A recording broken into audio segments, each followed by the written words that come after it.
Vous imaginez ça? Le meilleur arrière droit du monde serait nul en défense. Sérieusement? Comment un défenseur incapable de défendre pourrait signer au Real Madrid? Il doit quand même savoir faire 2-3 trucs, non? Et pourtant, même des légendes comme Cafu prennent sa défense. On disait la même chose sur Roberto Carlos et moi, mais je crois qu'on a gagné quelques titres. Et c'est drôle, parce que c'est aussi le cas de Trent Alexander-Arnold, sauf que bizarrement, il semble être plus aimé par le reste du monde que par son propre pays. Pourquoi l'Angleterre déteste-t-elle autant Trent? Pourquoi Walker, Trippier ou Reece James sont-ils plus valorisés que lui? Certains vont même jusqu'à dire que Matty Cash, défenseur d'Aston Villa, est meilleur. Il n'y a rien de rationnel là-dedans. Cela fait 7 ans qu'il a fait ses débuts avec l'équipe d'Angleterre, et le moment où Southgate lui a donné le plus de temps de jeu, 6 minutes, en quart de finale de l'Euro, en milieu de terrain, dans n'importe quel autre pays, il serait le premier nom sur la feuille. Mais non, on préfère débattre en boucle en disant que tout ce qu'il sait faire, c'est centrer.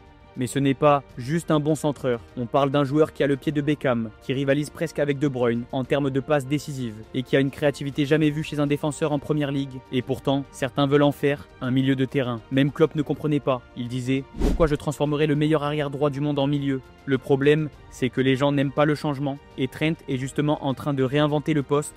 Quand il arrive en équipe première, il ne sait même pas jouer arrière droit. Il est là un peu par hasard. Un jour, son professeur entre en classe pour proposer un genre de camp d'été organisé par Liverpool. Tous les enfants lèvent la main, les noms sont tirés au sort, le sien sort. Il dit plus tard « Je ne le savais pas encore, mais c'était le jour le plus chanceux de ma vie. Ce n'était même pas censé être un essai, mais un coach voit quelque chose en lui. Il est d'abord ailier, puis défenseur central. Il joue dans 3 équipes différentes le week-end, à des postes différents. Puis Pep Lijnders, coach de l'académie, le fait jouer milieu défensif.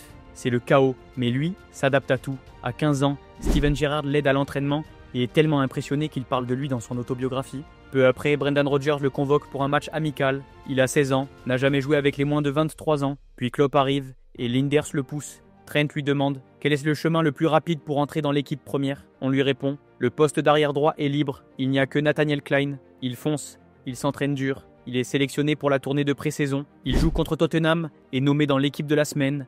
Puis il fait la passe décisive sur un but, homme du match. Et puis, un jour, juste avant un match contre Manchester United, Klopp le prend à part. Clyne est blessé, tu es prêt. Et sa carrière décolle.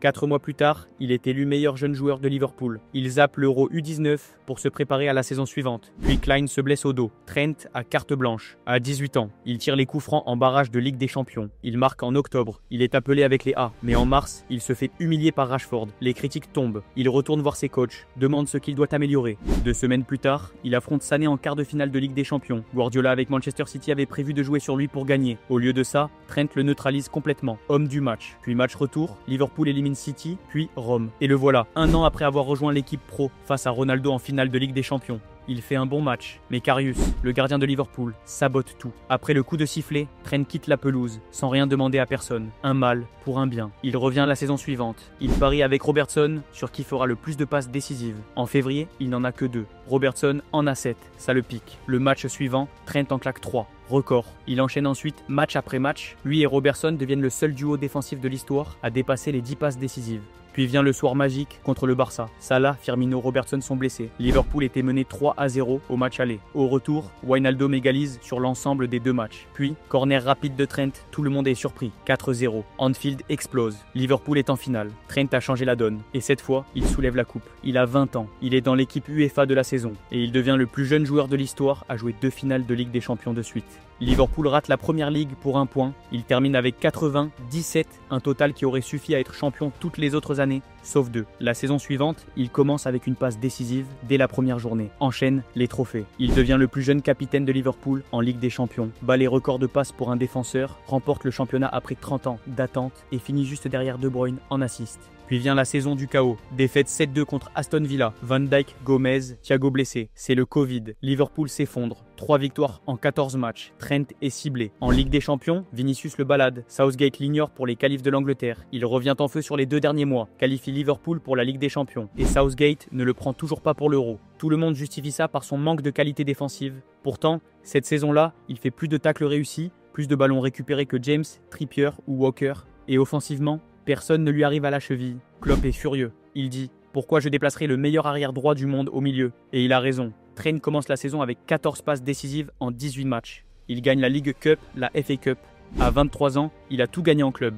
Il frôle même le quadruplé, mais City renverse Aston Villa à la dernière journée. Liverpool domine le Real en finale, mais perd. Malgré tout, Trent a encore battu son propre record de passes. Mais ensuite, coup dur. Il se rompt les ligaments du genou, manque une grande partie de la saison. Et quelques semaines plus tard, Klopp annonce qu'il quitte le club, la fin d'une ère. Et tout le monde sent que la carrière de Trent est à un tournant. Il ne lui reste qu'1 an de contrat. Il dit en interview qu'il veut marquer l'histoire et devenir le 4e défenseur à remporter le Ballon d'Or, sans jamais mentionner Liverpool. L'été arrive. Arne Slot prend la tête de l'équipe. Contre toute attente, Liverpool réalise une saison exceptionnelle, domine le championnat et termine champion de Premier League. Un titre acquis sans Klopp, mais avec Trent toujours en pilier. Il dispute 33 matchs, inscrit 3 buts et délivre 6 passes décisives. Une renaissance collective, une forme de revanche aussi. Mais pour comprendre d'où lui vient cette mentalité, il faut remonter à ses racines. Trent John Alexander Arnold, né le 7 octobre 1998 à West Derby, un quartier de Liverpool, de père anglais et de mère américaine. Il grandit à 2 pas d'Anfield, fréquente l'école St. Matthew, puis St. Mary à Crosby. Très jeune, il entre dans l'académie de Liverpool, une opportunité tombée du ciel, et gravit tous les échelons. Ailier, défenseur central, milieu, il joue partout. Il devient capitaine en U16 et U18,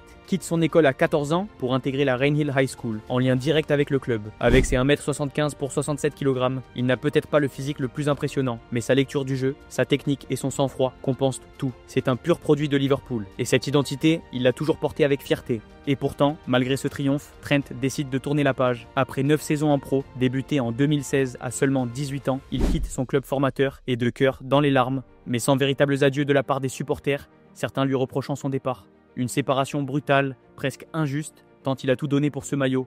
Il rejoint alors le Real Madrid, un choix fort. Il débarque dans une équipe monstrueuse, aux côtés de Mbappé, Vinicius et surtout Jude Bellingham, son coéquipier en sélection. Très vite, il est titularisé pour le Mondial des clubs 2025. Il dispute 5 matchs, délivre 2 passes décisives.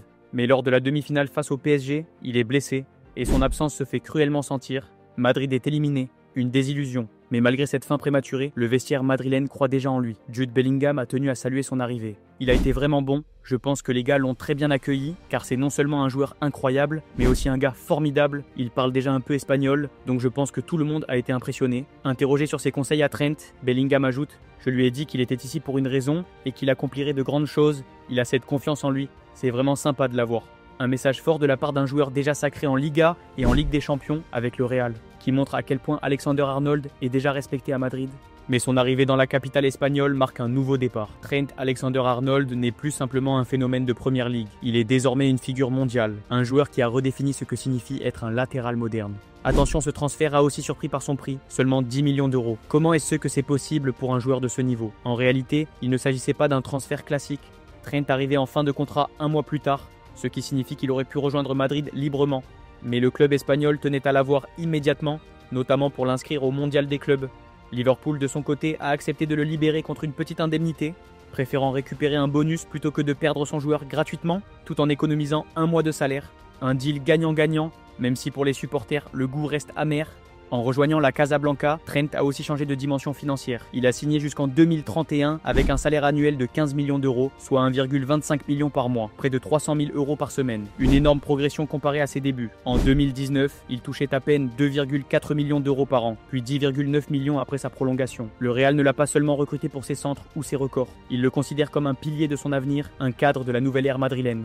Et peut-être le début d'un nouveau chapitre légendaire. Sur le terrain, Trent devrait s'imposer comme titulaire à droite. Lucas Vázquez vient de quitter le club après plus de 10 ans. Et Dani Carvajal, 33 ans et souvent blessé, devrait désormais être utilisé en rotation ou recentré en défense. À gauche, ni Ferland Mendy ni Fran Garcia n'ont convaincu, ce qui a poussé le Real à rapatrier Álvaro Carreras depuis Benfica. Renforcer les latéraux était une priorité, et avec Trent, Madrid a trouvé bien plus qu'un renfort. On va bien voir ce qu'il donne au Real Madrid, mais avec des atouts offensifs comme Mbappé et Vinicius, Trent devrait s'amuser à distribuer des passes décisives. Beaucoup critiquent Trent pour ses qualités défensives. Est-ce que pour vous le Real a bien fait de l'acheter? J'attends votre avis sur lui dans les commentaires. Pensez à aimer la vidéo si elle vous a plu et à vous abonner. Je vous remercie d'être resté jusqu'ici et je vous dis à très bientôt.